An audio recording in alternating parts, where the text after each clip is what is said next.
আমি সাবেক অধ্যক্ষ মোহাম্মদ হারুনা রশিদ। আমার বাড়ি পাটিগেলকাটা, কাঠালিয়া উপজেলায়।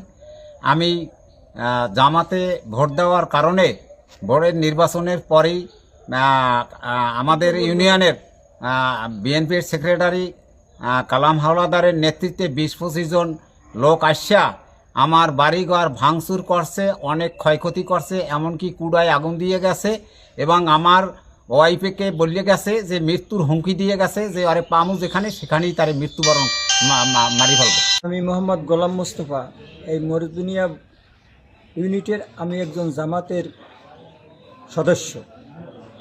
আমার দোকানটা ওই সামনে আমার এই জামাতের অফিস। আমার আসছে বলে কি যে তাড়াতাড়ি দোকান বন্ধ কর, আর ওই তোর সিসি ক্যামেরাটা ফিরেই দে। ওই সিসি ক্যামেরা ফিরে আমি কী কন, ওই সিসি ক্যামেরাটা ফিরে দোকান বন্ধ কর।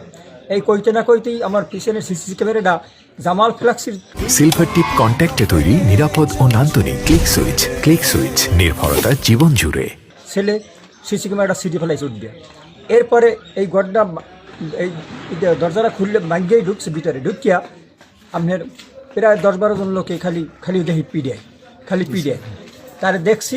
আমি কালা মেম্বারে পোলা, খলি মেম্বারে পোলা, আর জনি এরপরে আপনার ওই টাকু জাহাঙ্গীর কয় কালা ধরনের লাবলু মাস্টারের ছোটো ভাই, তারও আমি দেখছি। আর অনেকের নাম আমি জানিও না, বেশ কয়েকজন লোক।